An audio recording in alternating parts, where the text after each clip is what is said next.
الحمد للہ وکفا والصلاة والسلام علی عبادہ الذین اصطفیٰ اما بعد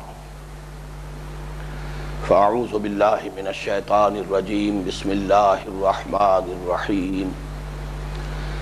والعصر ان الانسان لفی خسر الا الذین آمنوا وعملوا الصالحات وتواصوا بالحق وتواصوا بالصبر صدق اللہ العظیم رب اشرح لی صدری ویسر لی امری واحلل عقدۃ من لسانی یفقہوا قولی اللہم ربنا الہمنا رشدنا واعذنا من شرور انفسنا اللہم ارنا الحق حقا وارزقنا اتباعہ وارنا الباطل باطلا وارزقنا اجتنابہ اللہم اجعلنا من عبادک الذین آمنوا وعملوا الصالحات وتواصوا بالحق وتواصوا بالصبر آمین یا رب العالمین۔ ہماری گزشتہ ہفتے کی دونوں نشستیں سورۃ العصر کے بارے میں بھی اور اس منتخب نصاب کے بارے میں بھی، جس کا سلسلے وار درس اب اثر نو شروع ہوا ہے، ان دونوں سے متعلق کچھ تمہیدی گفتگوؤں پر مشتمل تھیں، اس لیے کہ ایک طرف مطالعہ قرآن حکیم کے اس منتخب نصاب کا تاریخی پس منظر کیا ہے، اس کی تدریجاً تکمیل کن مراحل میں ہوئی ہے، اور اب جو اس کی تکمیلی صورت ہے اس کے جو 6 حصے ہیں ان کی تفصیل کیا ہے، یہ باتیں بھی بیان ہونی ضروری تھیں اور ہو گئی ہیں الحمدللہ۔ مزید برآں اسی تمہیدی گفتگو کا اہم حصہ یہ بھی تھا کہ میرے فہم قرآنی کے 4 سورسز یا 4 مآخذ کیا ہیں، یا بالفاظ دیگر میرے فکر قرآنی کے 4 ڈائمنشنز یا 4 اعراض و ابعاد کیا ہیں۔ اس کے ضمن میں بھی خاصی مفصل گفتگو پچھلی مرتبہ ہو چکی ہے، لیکن اس کے ضمن میں بھی مجھے ایک چند باتیں مزید عرض کرنی ہیں۔ ایک یہ کہ اگر کوئی شخص چاہے تو میرے اس بیان پر یہ پھپتی چست کر سکتا ہے کہ یہ میرے علم و فہم قرآنی کا حدود 4 ہے، گویا کہ یہ لمٹس ہیں اور یہی حدود ہیں کہ جن کے اندر میرا یہ سارا فکر اور میری یہ ساری سوچ جو ہے قرآن مجید کی وہ محدود ہے۔ بہرحال کوئی شخص طنز کرنا چاہے تو اسے اختیار حاصل ہے، لیکن میں ان چیزوں کو بیان کر رہا ہوں اس بنا پر کہ سامعین کے لیے بھی اور جو بھی میری چیزیں سن رہے ہیں یا میری بعض چیزوں کا مطالعہ کرتے ہیں ان کے سامنے صراحت کے ساتھ ذکر کر دوں کہ میرے سورسز اساسی اور بنیادی کون کون سے۔ اس اعتبار سے اصلاً وہ میرے 4 سورسز ہیں اور نتیجتاً وہ 4 ڈائمنشنز ہیں، اعراض و ابعاد ہیں۔ اس کے ضمن میں آج جو اضافہ کرنا چاہتا ہوں وہ یہ ہے کہ یہ نہ سمجھا جائے کہ بس میری سوچ یا میری فکر ان 4 چیزوں تک محدود ہے، اگرچہ ان کے ضمن میں بھی ایک صنعت لفظی ہے جو میری طبع ذات نہیں ہے، در حقیقت خدا داد ہے، اللہ تعالیٰ کی طرف سے صورت ایسی پیدا ہو گئی کہ میرے فکر قرآنی کے جو 4 ابعاد ہیں اور جو 4 سورسز ہیں ان میں یہ کہہ سکتا ہوں کہ 2 ابوین شامل ہیں، ابو الکلام اور ابو العلا۔ ان دونوں ابوین کا جو فکر قرآنی ہے اس میں تحریکیت ہے، انقلابیت ہے، دعوت کا غلغلہ ہے، انقلاب کا انداز ہے۔ پھر 2 ہی عین ہیں، مولانا فراہی رحمہ اللہ اور مولانا امیر حسن اصلاحی۔ ان 2 حضرات سے جو تدبر قرآن کا سلسلہ اور فکر قرآنی کا ایک نیا سوتا شروع ہوا ہے، اس میں نظم قرآن، ربط آیات بالآیات، ربط سور، پھر یہ کہ خصوصی اسالیب قرآن حکیم کے ان کو بڑی اہمیت حاصل ہے۔ پھر 2 ڈاکٹرین ہیں، ڈاکٹر علامہ اقبال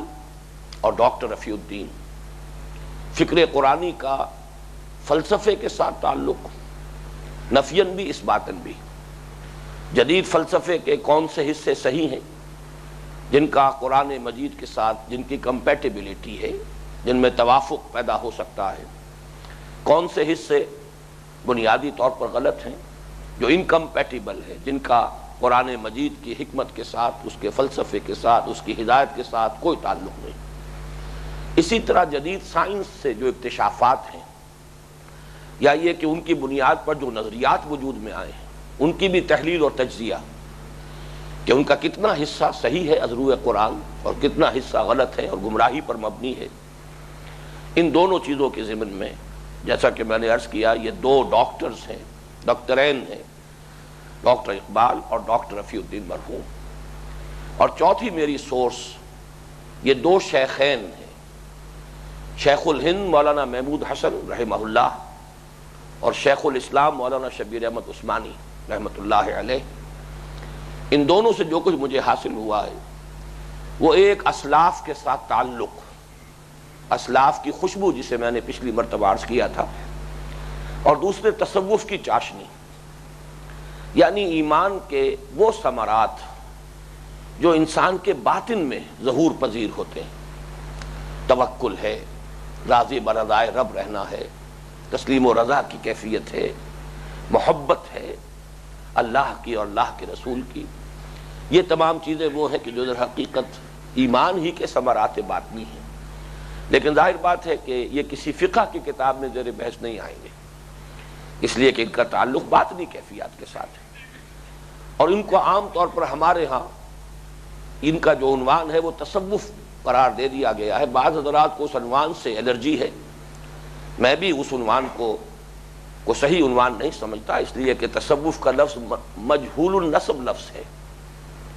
نہ قرآن کا ہے نہ حدیث کا ہے، یہ تو صحیح بات ہے، لیکن اس سے مزید برآں یہ بھی یقین کے ساتھ نہیں کہا جا سکتا کہ کس لفظ سے بنا ہے، اس لیے کہ عربی قواعد کی روح سے اس کا مادہ صوف بن سکتا ہے، صفا نہیں بن سکتا۔ اور ایک خیال یہ ہے کہ در حقیقت یہ یونانی لفظ تھیوسوفی، صوفی، آپ کو معلوم ہے فائلوسوفی، فلسفی جسے ہم کہتے ہیں وہ فائلوسوفی ہے، صوفی در حقیقت حکمت کے لیے آتا ہے، فائلوسوفی یا فلسفی کیا ہے؟ وہ حکمت جو منطق پر مبنی ہے، تھیوسوفی وہ حکمت کے جو مذہب پر مبنی ہے۔ تو میرا بھی گمان غالب یہ ہے کہ در حقیقت یہ صوفی سے در حقیقت یہ لفظ بنا ہے اور اس نے تصوف کی شکل اختیار کی، اس لیے کہ ہمارے صوفیہ کا ایک بڑا دلچسپی کا میدان معرفت اور علم الحقائق، اس اعتبار سے اس کے ڈانڈے جو ہے تھیوسوفی کے ساتھ جڑ جاتے ہیں۔ بہرحال یہ ایک صنعت لفظی ہے، جیسا کہ میں نے عرض کیا، یہ چار سورسز، یہ چار ابعاد، اس میں دو ابوین، دو ہیین، دو دکترین اور دو شیخین شامل ہیں، لیکن یہ کہ بہرحال اس پر معاملہ ختم نہیں ہو جاتا۔ اللہ تعالیٰ کا جو فضل و کرم مجھ پر ہوا ہے اس میں مثلاً ایک یہ ہے کہ میرا مزاج فلسفیانہ ہے، چاہے میں فلسفے کا طالب علم کبھی نہیں رہا، میرا ذہن منطقی ہے، اللہ کا عطا کردہ ہے، تحدیثاً للنعمہ یہ عرض کر رہا ہوں، اللہ تعالیٰ نے مختلف مزاج بنائے ہیں، میرا مزاج فلسفیانہ ہے، میرا ذہن منطقی ہے، چاہے میں نے منطق نہ قدیم پڑھی ہے نہ جدید پڑھی ہے، میں منطق کا کبھی طالب علم نہیں رہا۔ پھر اللہ نے خاص میرے لیے بندوبست کیا سائنس کی تعلیم، ذرا اندازہ کیجئے، اور سائنس کی تعلیم بھی میڈیکل کی، حالانکہ جیسا کہ بعد میں ثابت ہو گیا یہ پروفیشن مجھے اختیار نہیں کرنا تھا، اللہ کے علم میں تھا، کوئی چیز بھی اللہ کے علم سے تو باہر نہیں ہے، لیکن اللہ نے مجھے اس تعلیم میں سے گزارا ہے، اس لیے کہ جیسے کہ ڈاکٹر رفیع الدین مرحوم نے بڑی پیاری بات کہی ہے کہ سائنس کے بھی دو حصے ہیں، science of the dead matter, physics, chemistry, geology وغیرہ وغیرہ، یہ جتنی شاخیں ہیں، ایسٹرونومی، یہ سب کے سب بحث کرتی ہیں science of the dead matters, لیکن دوسرا سائنس کا شعبہ ہے science of the living matter, zoology, botany اور بایولوجی جسے ہم مجموعی طور پر کہتے ہیں، ایمبریولوجی، یہ مختلف شاخیں، یہ در حقیقت اور اب جو جینیٹکس جس انتہا کو چھو رہا ہے یہ علم، یہ سب ہے science of the living matter. تو اللہ تعالیٰ نے ان کے اصول اور مبادی کے حصول کا ایک سبب بنا دیا، جو میرا تعلیم کا زمانہ گزرا ہے 7 سال کا، ایف ایس سی کے 2 سال گورنمنٹ کالج لاہور میں، پھر ایم بی بی ایس کے 5 سال میڈیکل کالج لاہور میں، اس سے یہ ہے کہ ایک اسپیکٹرم جو ہے ذہن کے اندر سائنس کی تعلیم کے اعتبار سے بھی مکمل بنا ہے. اس پر الحمدللہ میرے غور و فکر کا اضافہ ہے، سوچ بچار ہے، اور یہ بھی اللہ نے صلاحیت عطا کی ہے. اس کو پھر میں تحدیثاً لنعم عرض کر رہا ہوں کہ مختلف چیزوں کو جمع کر کے ان کی تالیف، ان کے مابین ربط قائم کرنے کی ایک صلاحیت ہے جو اللہ نے عطا کی. اس ضمن میں خاص طور پہ میں تذکرہ کر دوں، میں نے اس لیے کہ شاید اس سے پہلے ذکر بھی کیا ہے، پروفیسر یوسف سلیم چشتی مرحوم کا، ان کا مطالعہ جو ہے بہت وسیع تھا. ساری عمر مطالعہ کیا، آخری وقت تک وہ طالب علم رہے. ساری عمر شادی نہیں کی تو کوئی کھکھیڑ تھا نہیں، کوئی اور مصروفیات تھی نہیں، پڑھنا اور لکھنا. لیکن ان کے مطالعے کے بارے میں میرا جب ان سے کافی ربط رہا تو مجھے محسوس ہوا کہ ان کے ذہن کے مستقل طور پر علیحدہ علیحدہ خانے بنے ہوئے. ایک چیز ان کے ہاں مثلا فلسفہ ہے تو فلسفے کے اعتبار سے اس کا سلسلہ قائم ہے، اور اس میں وہ ان نتائج تک پہنچے ہوئے ہیں کہ جو بالکل متضاد ہیں ان نتائج سے کہ جو مذہب کے خانے میں ان کے ذہن میں ایک خانہ علیحدہ ہے وہ مذہب کا ہے، اس کی روح سے وہ کچھ اور مان رہے ہیں، فلسفے کی روح سے وہ کچھ اور مان رہے ہیں. اسی طریقے سے ان کے ہاں تاریخ اور خاص طور پر تاریخ مذاہب، کمپیریٹو اسٹڈی، اس کے اعتبار سے ایک علیحدہ خانہ ہے. تصوف ان کے مطالعے کا ایک علیحدہ مضمون تھا، اس کا علیحدہ خانہ ہے. لیکن ان میں جمع و تالیف وہ نہیں کر سکے تھے، اور یہ وہ بات تھی کہ جو براہ راست میں نے ان سے کہی، انہوں نے تسلیم کیا. چنانچہ جب وہ ایک موضوع پر گفتگو کرتے تھے تو وہ ایک سٹریٹ لائن میں بڑھتے ہوئے ایک انتہا کو پہنچ جاتے تھے، اور پھر دوسرے میدان میں گفتگو کرتے تھے تو پھر وہ ایک سٹریٹ لائن میں بڑھتے ہوئے بالکل دوسری انتہا کو پہنچ جاتے تھے. تو ان کے ہاں مطالعے کا یوں سمجھیے کہ وہ سطح تو تھی اور بہت بہت وسیع تھا مطالعہ، لیکن یہ کہ اس میں تالیف نہیں تھی. انہوں نے اپنے غور و فکر کے نتیجے میں کوئی آخری اپنے سارے مطالعے کا حاصل مرتب نہیں کیا تھا. بہرحال اللہ تعالیٰ کا شکر ادا کرتے ہوئے عرض کر رہا ہوں کہ مجھے اللہ نے یہ صلاحیت دی کہ یہ مختلف سورسز سے جو کچھ مجھے ملا، پھر یہ کہ فلسفیانہ مزاج، منطقی ذہن اور سائنس کی تعلیم سے جو کچھ مجھے مزید حاصل ہوا، میں نے اب فکر قرآنی کو مرتب شکل دی ہے. مجھے حفیظ کا وہ شعر یاد آ رہا ہے کہ کیا پابند نئے نالے کو میں نے، یہ طرز خاص ہے ایجاد میری. تو اللہ تعالیٰ نے یہ فضل فرمایا اور ان چیزوں کو میں نے مرتب کیا ہے، اور یہ گویا کہ میرے اس فکر قرآنی کے 4 سورسز ہیں جن پر کہ میرے اپنے غور و فکر سے اضافہ ہوا ہے. اس کے بعد ہم نے پچھلی 2 نشستوں میں ایک تو یہ کہ سورۃ العصر کی ترکیب نحوی یا تحلیل کلام یا تجزیہ عبارت کا معاملہ مکمل کیا، اور اس کے ضمن میں مجھے کسی اضافے کی ضرورت محسوس نہیں ہو رہی. پھر میں نے عرض کیا تھا کہ فہم قرآن کے اگرچہ یوں تو بے انتہا اور لا تعداد مدارج ہوں گے، اس لیے کہ اللہ تعالیٰ نے جتنے انسان پیدا کیے ہیں اتنے ہی مختلف مزاج بھی ہیں، اتنے ہی لوگوں کی مزاجی ساخت جو ہے وہ مختلف ہے، اسی طرح سے لیول آف کانشسنس، شعور کی سطح بھی اتنی ہی مختلف ہے. اس اعتبار سے فہم قرآن کے بھی اتنے ہی درجے ہوں گے. لیکن یہ کہ اس کی قرآن مجید ہی کی رہنمائی میں اس کے 2 درجے معین ہو جاتے ہیں، بنیادی طور پر تقسیم کیا جائے. ایک ہے تذکر بالقرآن اور ایک ہے تدبر قرآن. اس پر کچھ گفتگو میں کر چکا ہوں. آج صرف ایک تو یہ حوالہ دینا ہے کہ میرا جو کتابچہ ہے، جو ایک اعتبار سے ہماری اس پوری تحریک کا نقطہ آغاز بنا، مسلمانوں پر قرآن مجید کے حقوق، میں نے اس میں تذکر بالقرآن اور تدبر قرآن کے بارے میں اختصار کے ساتھ جو کچھ لکھ دیا ہے، مجھے اب بھی پورا انشراح ہے کہ وہ اس پر حرف آخر ہے اور بہت جامع تحریر ہے. میں اس وقت حوالہ صرف اس اعتبار سے دے رہا ہوں کہ جو حضرات بھی اس نئے سلسلہ درس قرآن سے منسلک ہو رہے ہوں، وہ میرے اس کتابچے کا وہ باب جو ہے، یعنی قرآن مجید کا فہم اور علم، اس کے ضمن میں 2 درجے، تذکر بالقرآن اور تدبر قرآن، اس کے ضمن میں جو تفاصیل میں نے وہاں بیان کی ہیں ان کا ضرور مطالعہ کر لیا جائے. اور ایک یہ کہ تذکر کے اعتبار سے قرآن مجید آسان ترین کتاب ہے. اس میں فطرت انسانی کے اصول و مبادی سے بات کی جاتی ہے، اور ظاہر بات ہے فطرت تو ہر انسان میں ہے. کل مولود یولد علی الفطرہ، نسل انسانی کا ہر بچہ فطرت لے کر آتا ہے. چاہے وہ جاہل ہو، چاہے وہ ان پڑھ ہو، چاہے وہ عالم ہو، فاضل ہو، حکیم ہو، دانا، فطرت تو ہے اس میں۔ تو قرآن مجید اصل میں چونکہ اپنے سارے استدلال کی بنیاد فطری، جو فطرت کی بدیہیات ہیں، مسلمات ہیں، وہ چیزیں کہ جن کو انسان اپنی فطرت کی بنیاد پر مانتا ہے اور جانتا ہے، اس کی بنیاد پر استدلال کا سارا سلسلہ قائم کیا ہے۔ اس اعتبار سے نہایت آسان کتاب، پھر زبان نہایت آسان۔ اس کے لیے جو چیلنجنگ انداز میں قرآن مجید میں سورۃ القمر میں جو 4 مرتبہ اللہ نے فرمایا ہے، در حقیقت یہ اتمام حجت کے لیے، وَلَقَدْ يَسَّرْنَا الْقُرْآنَ لِلذِّكْرِ فَهَلْ مِن مُدَّكِرٍ، ذکر کے لیے، سبق آموزی کے لیے، سبق حاصل کرنے کے لیے، بنیادی رہنمائی اخذ کرنے کے لیے ہم نے قرآن کو نہایت آسان بنا دیا ہے۔ ایک اعتبار سے یہ مشکل ترین کتاب ہے، تدبر کے اعتبار سے اس کے تقاضے پورے کرنا آسان نہیں، اور جیسا کہ میں عرض کر چکا ہوں، لامتناہی ہے، یہ اللہ تعالیٰ کا کلام ہے، یہ اس کی صفت ہے۔ اللہ تعالیٰ کی ہر صفت مطلق ہے، جیسے اس کی ذات لامتناہی ہے، محدود نہیں ہے، لامحدود ہے، مقید نہیں ہے، مطلق ہے، اسی طرح اس کی ہر صفت ہے۔ تو اس کلام کی کوئی حدود نہیں ہے، اس پر کسی کو عبور حاصل نہیں ہو سکتا، کوئی شخص اس کی تہ تک نہیں پہنچ سکتا۔ اس اعتبار سے تو مشکل ترین کتاب شمار ہوگی، لیکن یہ کہ تذکر کے لیے آسان ترین کتاب ہے۔ اب ہم نے سورۃ العصر پر تذکر کی سطح پر غور کرنا شروع کیا تھا، تو میں پھر دوبارہ وہیں سے بات اب شروع کر رہا ہوں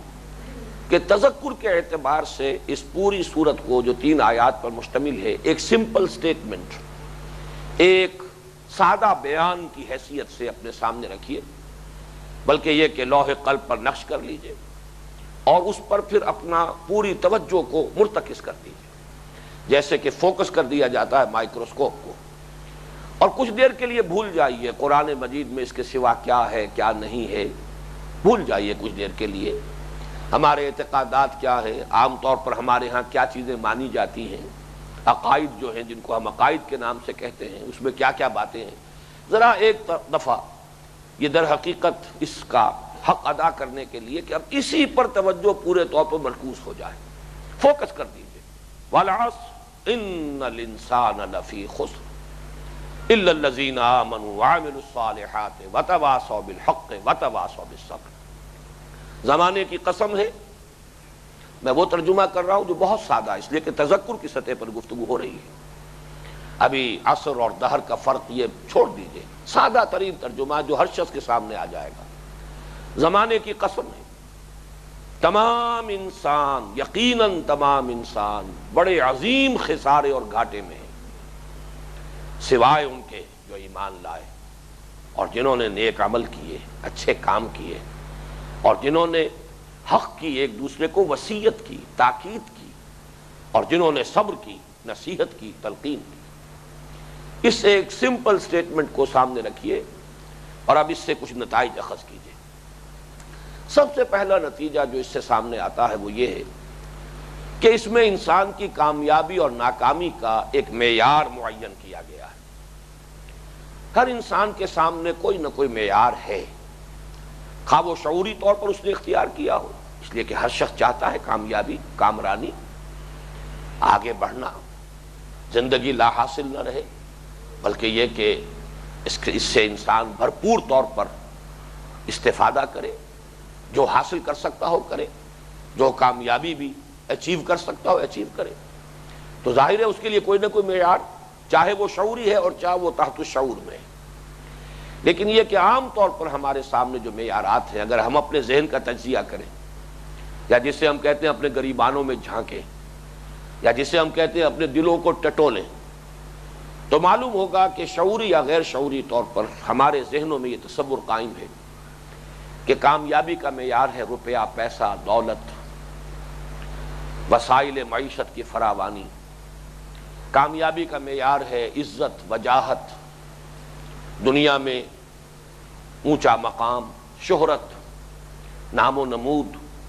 اختیار، دبدبہ، سطوت، شان۔ یہ چیزیں ہیں کہ جن کو انسان نے کامیابی کے معیار قرار دیا ہوا ہے۔ جو جس درجے میں ان کو حاصل کر لے اس درجے میں کامیاب، جو جس درجے میں ان سے محروم ہے اسی درجے میں ناکام۔ یہ ہے لا محالہ خاص طور پر اس دور میں جب کہ مادہ پرستی کا غلبہ ہے، پورا ہمارا جو یہ گلوب ہے، کرۂ ارضی، اس کو ایک خاص فکر نے جو ہے وہ اپنے اندر پوری طریقے سے اس کے اوپر تسلط قائم کر رکھا ہے، اور وہ مادہ پرستانہ فکر جو ہے اس کے نتائج یہی ہے کہ یہی چیزیں ہیں کہ جو انسان کی کامیابی کے معیارات ہیں۔ اس کے برعکس قرآن کی یہ صورت جو ہمیں بتا رہی ہے اس کا حاصل کیا ہے کہ کامیابی کا تعلق ان چیزوں سے نہیں ہے۔ کامیابی کا تعلق ایمان سے ہے، عمل صالح سے ہے، تواصی بالحق سے ہے، تواصی بالصبر سے ہے۔ یہ بات بظاہر بڑی سادہ ہے، لیکن ذرا غور کریں گے تو معلوم ہوگا کہ اس کو بس مان لینا، تسلیم کر لینا آسان ہے، لیکن اس پر دل کا ٹھک جانا بہت مشکل ہے۔ اس لیے کہ انسان متاثر ہوتا ہے اپنے ماحول سے، دولت و ثروت کے مظاہر دیکھ کر انسان کے اعصاب میں ارتعاش پیدا ہوتا ہے۔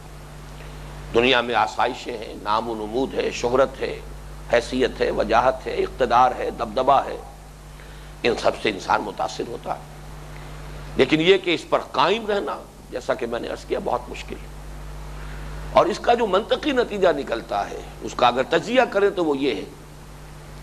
کہ ایک انسان کے پاس اگر یہ چار چیزیں نہیں ہیں، ایمان، عمل صالح، تواصی بالحق اور تواصی بالصبر، تو خواہ دولت کے انبار ہو، خواہ قارون کی سی دولت جمع ہو گئی ہو اس کے پاس، خواہ دنیاوی اقتدار جو ہے وہ فرعون کی سی حکومت اور نمرود کی سی حکومت کی صورت میں اس کے ہاتھ میں ہو، وہ ناکام ہے، خائب ہے، خاسر ہے، لفی خسر،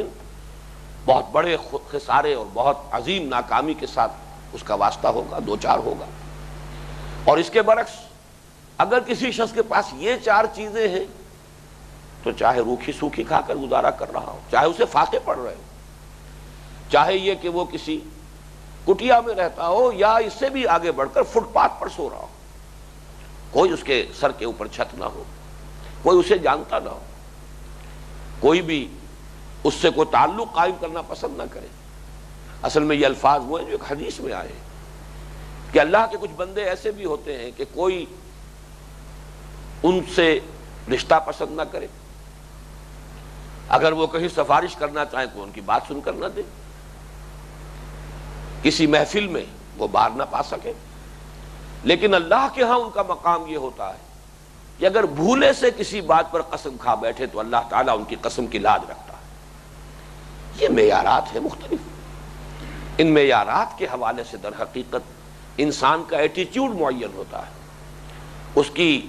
جو جہاد زندگانی جسے ہم کہتے ہیں، اس کے جہاد زندگانی کا، اس کی تگ و دو کا، اس کے سعی و جہد کا ایک رخ معین ہوتا ہے۔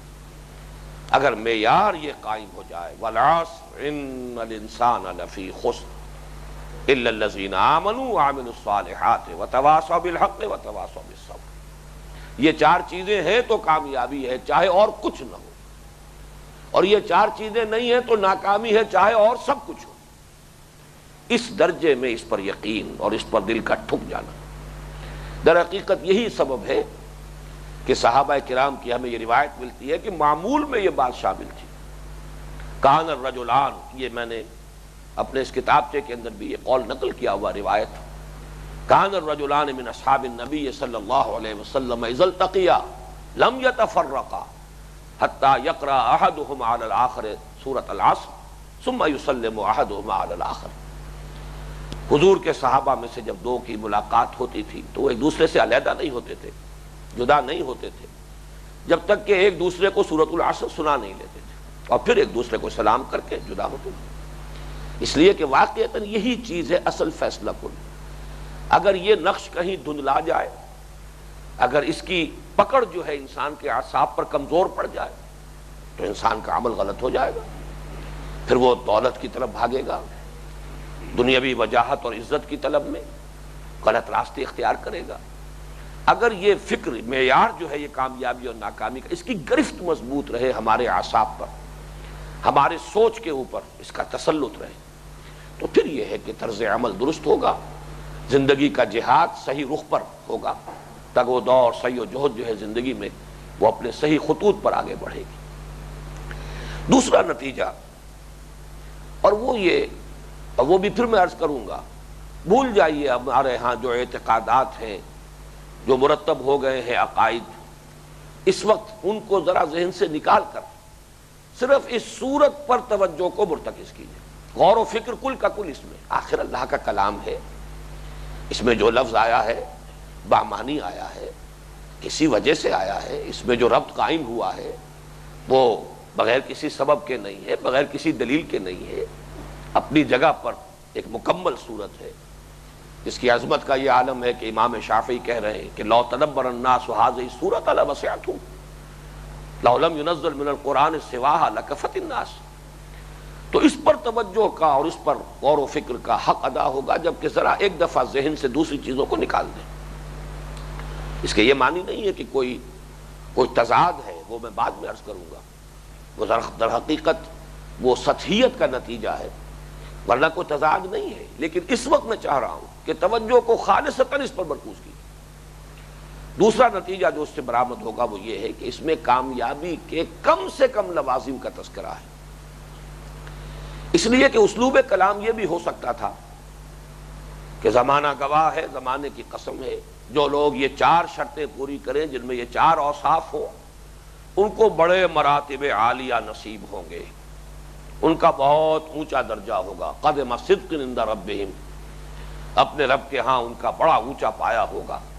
یہ بھی ہو سکتا تھا، اس سے منطقی طور پر یہ نتیجہ برآمد ہو سکتا تھا کہ اگر اس درجے تک انسان شرطیں پوری نہ کر سکے تب کوئی کمتر درجہ تو پھر بھی ہو سکتا ہے، اگر بہت اعلیٰ رتبہ نہیں تو کوئی کمتر رتبے میں کامیابی کا امکان ہے۔ یہاں چونکہ استثناء کیا جا رہا ہے ناکامی سے، فیلیور، یقیناً وہ تمام انسان خسارے اور گھاٹے میں ہے جو ان 4 شرطوں کو پورا نہ کرے، تو معلوم ہوا یہ منیمم کا تذکرہ ہے۔ اس پر بعض حضرات نے اعتراض کیا کہ یہ اگر 4 شرطیں ہو جائیں پوری اور یہ کہہ رہا ہے کہ منیمم کامیابی ہے۔ اصل میں 2 چیزوں میں فرق کو اگر پیش نظر ذہن میں نہ رکھا جائے تو یہ مغالطے اور یہ اعتراضات جو ہیں جس کو میں کہہ رہا ہوں کہ سطحیت کے اوپر مبنی ہے وہ سامنے آ جاتے ہیں۔ وہ یہ کہ ایک ہے کسی شے کی نوعیت، ایک ہے اس کی کمیت کوانٹیٹیو ایسپیکٹ، ایک ہے کوالیٹیٹیو ایسپیکٹ، یہ دونوں چیزیں جدا ہیں۔ یقیناً جس کو کہ ایک گراف کے ذریعے سے ہم بڑی خوبصورتی کے ذریعے سے واضح کر سکتے ہیں کہ آپ کو معلوم ہے کہ گراف میں ایک لائن ہوتی ہے جو ہاریزونٹل ہے، نیچے ہے، اور ایک پھر ورٹیکل کھڑی ہے، عمودی شکل میں کھڑی ہے۔ نیچے یوں سمجھیے ایمان، عمل صالح، تواصی بالحق، تواصی بالصبر۔ اب جو اس کی کوانٹٹی کا معاملہ ہے وہ اس عمودی خط کے ساتھ آئے گا۔ ایمان تھوڑا ہے تو عمل صالح بھی اسی درجے میں تھوڑا ہوگا، تو تواصی بالحق بھی اسی درجے میں ہوگا، تو تواصی بالصبر بھی اسی درجے میں ہوگا۔ لیکن ایمان کا بیج اگر صحیح درست ہے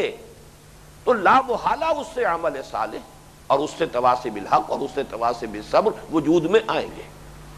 یوں سمجھیے کہ ایک بیج ہے جو چھوٹے درخت کا بیج ہے، ایک بیج ہے جو بڑے درخت کا بیج ہے۔ بیج اگر صالح ہے تو اس جو چھوٹے درخت کا بیج ہے اس سے چھوٹا درخت وجود میں آئے گا، پتیاں نکلیں گی اس بیج سے یا گٹھلی سے، پھر اس کا تنا بنے گا، وہ تنا بھی چھوٹا ہوگا، اس کی شاخیں بھی چھوٹی ہوں گی، اس میں جو پھل لگے گا شاید وہ بھی چھوٹا ہو۔ لیکن اگر کوئی بڑے درخت کا بیج ہے، لیکن ہے صحیح، بیج صالح ہونا چاہیے، اگر صالح نہیں ہے تو کوئی شے آگے وجود میں آئے گی نہیں، درخت وجود میں نہیں آئے گا۔ اسی طریقے سے اس گراف کے حوالے سے سمجھیے، اگر ایمان کی گہرائی اور گہرائی میں اضافہ ہو رہا ہے لیکن وہ صحیح ہے، بیج صحیح ہے، تو عمل صالح بھی اسی نسبت سے آگے بڑھے گا، گمبھیر ہوگا، اس کی شاخیں جو ہے اور آگے پھیلیں گی، اسی نسبت سے اب شدت پیدا ہوگی تواصی بالحق میں، اسی نسبت سے اب صبر کے مراحل بھی بلند سے بلند تر مراحل پر انسان ثابت قدم رہے گا۔ تو دونوں چیزوں کو علیحدہ اگر رکھ لیا جائے تو اگر یہاں جو کچھ معلوم ہو رہا ہے وہ یہ ہے کہ در حقیقت یہ ہے کم سے کم منیمم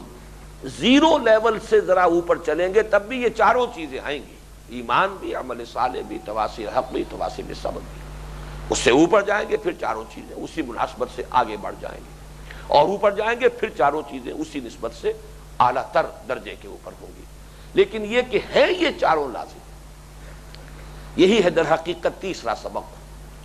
کہ یہ چاروں جو ہے لازمی ہے اور چاروں باہم لازم و ملزوم ہیں۔ چاروں لازمی کس اعتبار سے ہیں؟ اس کو بھی سادہ انداز میں سمجھیے کہ جب فرمایا گیا کہ ان الانسان لفی خسر الا الذین آمنوا وعملوا الصالحات وتواصوا بالحق وتواصوا بالصبر، تو اگر خسران سے نجات کو چار شرائط سے مشروط کیا گیا تو کس کو حق پہنچتا ہے کہ وہ ان میں سے کسی کو ساقط کر لے؟ اللہ کا کلام ہے، اس میں کون ترمیم کر سکتا ہے؟ معلوم ہوا چاروں لازمی ہیں، چاروں ناگزیر ہیں۔ اس لیے کہ سادہ سی مثال جو میں نے اس کتابچے میں بھی دی ہے، اگر کوئی حکیم نسخہ لکھتا ہے اس میں چار اجزاء ہیں، چار ادویات ہیں، اب اگر کوئی شخص اپنی مرضی سے اس میں سے ایک دوا کو ساقط کر دے، ختم کر دے، تو اب یہ نسخہ اس کا اپنا نسخہ، یہ اس حکیم کا نسخہ نہیں ہے۔ اس کی ذمہ داری اب حکیم پر نہیں ہے، طبیب پر نہیں ہے، اس کی ذمہ داری اب اس شخص پر ہے جس نے اس میں سے کسی جز کو نکال دیا ہے۔ تو یہ اللہ تعالیٰ نے نسخہ نجات ہمارے لیے تجویز کیا ہے، ایمان، عمل صالح، تواصی بالحق، تواصی بالصبر۔ ان میں سے کسی بھی شے کو ساقط کر دینے کا کسی کو اختیار حاصل نہیں،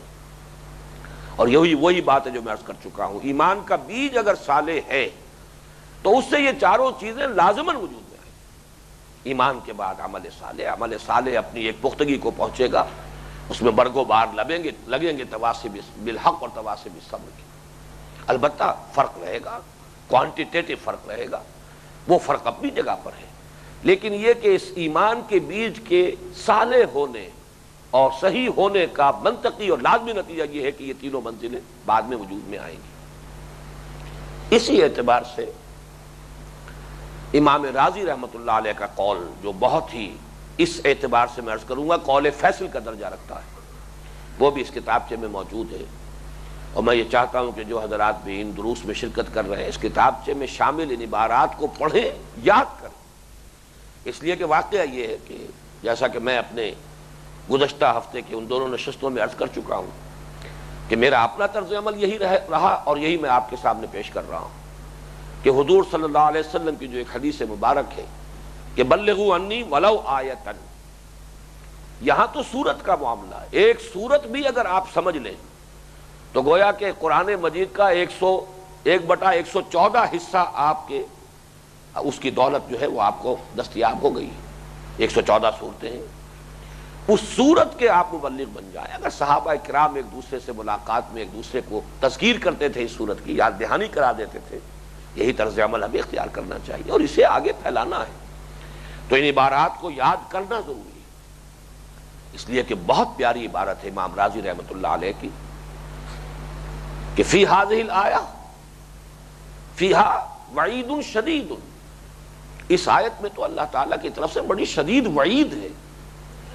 لأن اللہ تعالی حکم بالخسار علی جمیع الناس، اس لیے کہ اللہ تعالیٰ تو فیصلہ کر دیا ہے خسران کا، بربادی کا، تباہی کا تمام انسانوں کے حق میں، الا من کان آتیا بہذہ الاشیاء الاربعہ، سوائے ان کے جو ان چاروں چیزوں کا التزام کریں، چاروں چیزوں کا حق ادا کریں، وہی الایمان والعمل الصالح والتواصی بالحق والتواصی بالصبر، اور وہ چار چیزیں ہیں ایمان اور عمل صالح اور تواصی بالحق اور تواصی بالصبر۔ اور بڑا پیارا جملہ ہے، وَدَلَّ ذَلِكَ، اس سے دلیل ملی ہے، اس سے رہنمائی ہوئی ہے، ان النجات معلقۃ بمجموع هذه الاشیاء، کہ نجات کا دار و مدار، نجات منحصر ہے، نجات کا دار و مدار ہے ان چاروں چیزوں کے مجموعے پر۔ بہت پیارا، جیسا کہ میں نے بارہا اپنے دروس میں عرض کیا ہے، میں امام رازی کا اس اعتبار سے بہت قائل ہوں، اگرچہ ان کی تفسیر میں خاص زمانے کا علم کلام، اس خاص زمانے کا فلسفہ، اس خاص زمانے کی فلکیات، یہ تو وہ مباحث ہوتے ہیں کہ جن سے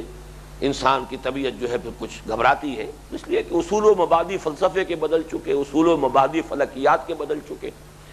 اور بہت سی چیزیں جو ہیں ان کے در حقیقت ان کی اساسات تبدیل ہو چکی، لیکن عبارت کی تحلیل اور تجزیہ، وہ ایک آیت پر جب گفتگو کرتے ہیں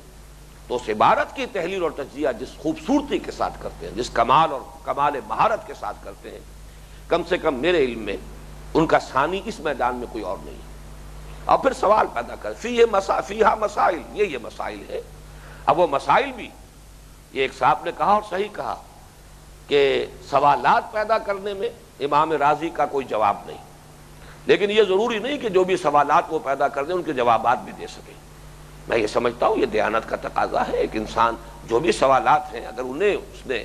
مرتب کر دیا تو آئندہ غور و فکر کرنے والوں کے لیے ایک مواد ہے، سوچیں۔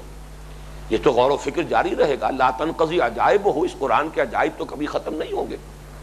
لیکن یہ کہ معین ہو جاتے ہیں کہ اس میں یہ سوالات ہیں کہ جو پیدا ہوتے ہیں، اب جن کا جواب وہ دے سکے اور آپ کا اگر اس پر اطمینان ہو جائے قبول کیجئے، مزید کے لیے غور و فکر کیجئے۔ تو اس سورۃ العصر کا بھی یہ تجزیہ کہ یہ چاروں لوازم نجات ہیں، باہم لازم و ملزوم بھی ہے، اس کی میں اس وقت تو بعد میں تو وہ تدبر کی سطح پر کچھ گفتگو کا موقع ہوگا تو میں ذرا تفصیل سے عرض کروں گا۔ اس وقت یہ کہ صرف ایک تمثیل کے حوالے سے بات سمجھ لیجئے کہ یہ گویا کہ جس کو ہم کہیں گے کامن سینس، عقل عام، اس کے حوالے سے بھی یہ چاروں چیزیں لازم و ملزوم ہیں۔ اولاً یہ کہ یہ چاروں چیزیں لازمی شرائط ہیں نجات کی، دل ذالک ان النجات معلقۃ بمجموع هذه الاشیاء، اس کے لیے عقلی دلیل یہ کفایت کرتی ہے کہ جب اللہ نے چار چیزوں کے ساتھ مشروط کیا ہے تو کسی کو اختیار نہیں ہے کہ ان میں سے کسی ایک شرط کو وہ ساقط کر دے۔ اور دوسرے یہ کہ امام رازی کا یہ جملہ جو ہے یہ میں سمجھتا ہوں کہ اس پر بہت ہی جامع جو ہے اور ایک عقلی اور منطقی اعتبار سے اور تجزیہ عبارت کے اعتبار سے حرف آخر ہے۔ لیکن ان چاروں کے لازم و ملزوم ہونے کا معاملہ جو ہے عقل انسانی کے حوالے سے، عقل عام کے حوالے سے، کامن سینس کے حوالے سے ہر شخص یہ جانتا ہے کہ کسی بھی ایک عاقل و بالغ انسان، اور نمبر دو جس میں سیرت و کردار کی صلابت اور پختگی موجود ہو، یہ دونوں شرطیں اگر کسی انسان میں پوری ہو رہی ہوں، شعور کے اعتبار سے، فہم کے اعتبار سے عاقل و بالغ ہو، اور نمبر دو اپنی سیرت و کردار کے اندر بیسک سٹرنگتھ جو ہے، مورل سٹرنگتھ آف کریکٹر وہ موجود ہو، تو ممکن نہیں ہے کہ وہ اس راستے سے انحراف کرے کہ جو معاملہ بھی اس کے سامنے آئے فطرت کا تقاضا ہے، عقل کا تقاضا ہے، منطق کا تقاضا ہے، کامن سینس کا تقاضا کہ سب سے پہلے اس کی تہ تک پہنچنے کی کوشش کرے، حقیقت کیا ہے۔ یہ نہیں کہ بس سرسری سی بات سنی، جنہیں ہم کہتے ہیں کان کے کچے، کسی نے بات کان میں ڈال دی ہے، بس اس کو پلے باندھ لیا ہے، اس پر اپنا طرز عمل بھی جو ہے اس کی بنیاد رکھ دی ہے، یہ تو بات نہ ہوئی۔ آپ تہ تک پہنچیے، حقیقت تک پہنچیے، معاملے کی اصل حقیقت تک رسائی حاصل کیجیے، یہ پہلا منطقی تقاضا ہے۔ پھر جو حقیقت سامنے آئے اسے قبول کیجیے، یہ نہ ہو کہ اب اگر وہ تلخ حقیقت ہے تو اب آپ اپنی نگاہیں اس سے ہٹا لیں، یہ تو پھر دل کا چور ہے، یہ تو سیرت و کردار کے اندر بزدلی ہے۔ جو حقیقت سامنے آئے، جیسا کہ میں نے بارہا مثال دی سقراط کی، اس نے زہر کا پیالہ پینا گوارا کیا، لیکن جو حقیقتیں اس کے سامنے آئی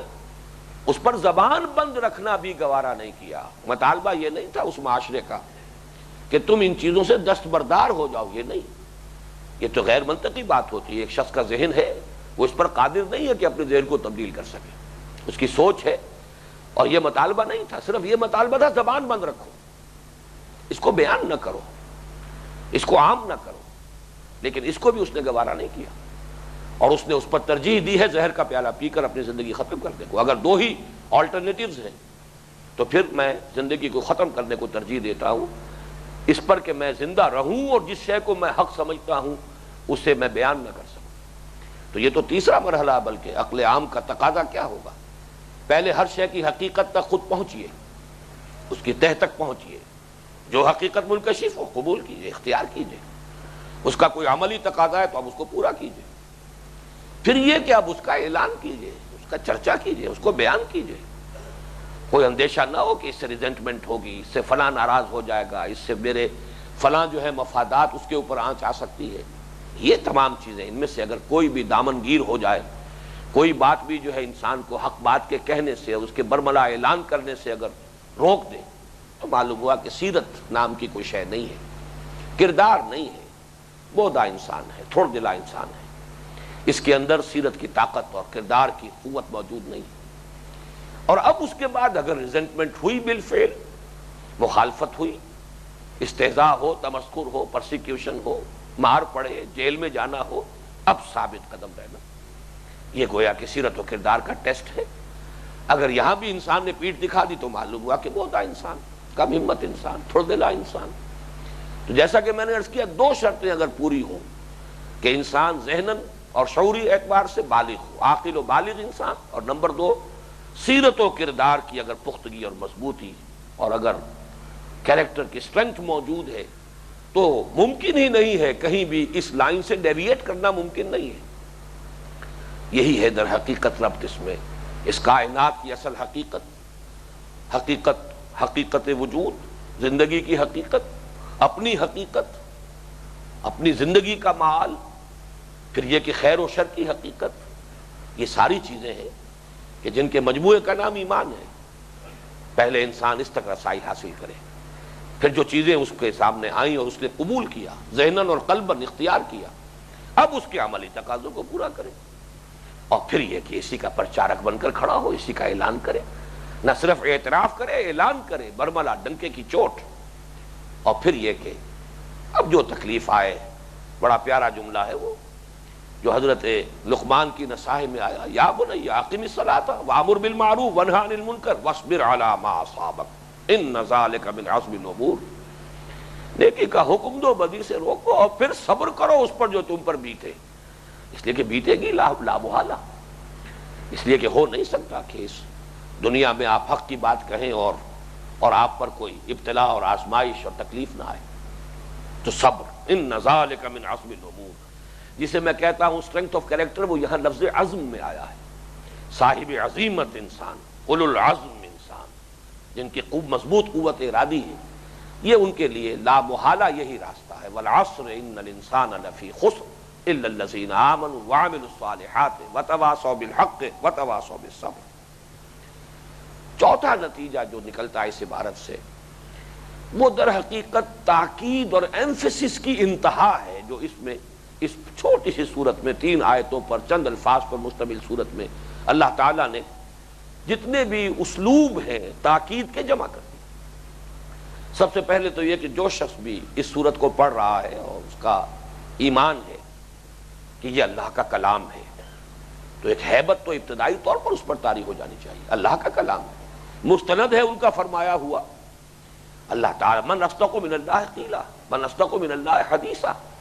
اللہ کی بات سے بڑھ کر سچی بات کس کی ہوگی؟ اللہ کی بات جو ہے سرتاسر درست ہے۔ اس اعتبار سے اللہ کا کلام ہونا یہ تو گویا کہ بنیاد ہے، لیکن اس پر جتنے بھی امکانی ہو سکتے ہیں اسلوب انسانی زبان میں جس سے کہ تاکید مزید پیدا کی جا سکے، وہ سب کے سب اس میں جمع کر دیے گئے۔ سب سے پہلے یہ کہ جو اصل قاعدہ کلیہ ہے، ان الانسان لفی خسر، جملہ اسمیہ ہے جو آتا ہی ہے تاکید کے لیے۔ پھر ان یقیناً لفی لام مفتوح، خسرن نکرہ ہونا جو ہے تفخیم کے لیے بہت بڑا خسارہ، یہ بہت بڑا خسارہ ہے۔ پھر یہ کہ اس پر قسم کھائی ہے، والعصر، زمانے کی قسم۔ کم سے کم تذکر کی سطح پر بھی یہ تو معلوم ہے کہ قسم کس لیے کھائی جاتی ہے؟ اپنی بات میں زور دینے کے لیے۔ ہم بھی کوئی بات کہہ رہے ہیں یا کسی سے کوئی وعدہ کر رہے ہیں، تو جب قسم کھاتے ہیں تو گویا کہ اس میں ہم تاکید کا ایک زور پیدا کرنا چاہتے ہیں۔ تو اس اللہ تعالیٰ ایک قسم کھا کر، زمانے کی قسم کھا کر فرما رہے ہیں کہ ان الانسان لفی خسر الا الذین آمنوا وعملوا الصالحات وتواصوا بالحق وتواصوا بالصبر۔ تو معلوم ہوا کہ یہ ہے وہ 4 بنیادی سبق، اور چاروں سے مل کر یوں سمجھیے کہ اس کا جو اصل، اس میں جو ہمارے لیے ذکر ہے، جو یاد دہانی ہے، جو رہنمائی ہے، جو اس کا اصل مورل لیسن ہے، جیسے کہ میں نے پچھلی مرتبہ عرض کیا تھا، وہ یہ 4 چیزیں ہیں۔ نمبر 1، کامیابی نہ مال و دولت سے ہے، نہ دنیاوی حیثیت و وجاہت سے ہے، نہ اختیار و اقتدار سے ہے، بلکہ ایمان، عمل صالح، تواصی بالحق، تواصی بالصبر سے ہے۔ نمبر 2، یہ چاروں کامیابی کے ناگزیر اور کم از کم لوازم ہیں، ان میں سے کسی ایک کو ساقط نہیں کیا جا سکتا۔ نمبر 3، یہ چاروں لازم و ملزوم ہیں، ان کے اندر ایک منطقی ربط ہے۔ اور آخری بات یہ اس پہ انتہائی تاکید اللہ تعالیٰ نے اختیار کی ہے تاکہ یہ ہمارے، جیسا کہ میں نے پہلے الفاظ استعمال کیے تھے، لوح قلب پر کندہ ہو جائیں یہ الفاظ، اور یہ تصور جو ہے ہمارے اعصاب کے اندر سرایت کر جائے کہ کامیابی ان چار چیزوں سے ہے، اور یہ کامیابی کے کم از کم لوازم ہے، اور یہ چاروں چیزیں ناگزیر ہیں، باہم لازم و ملزوم ہے، اور اللہ تعالیٰ نے اس پر قسم کھائی۔ بارک اللہ لی ولکم فی القرآن العظیم ونفعنی وإیاکم بالآیات والذکر الحکیم۔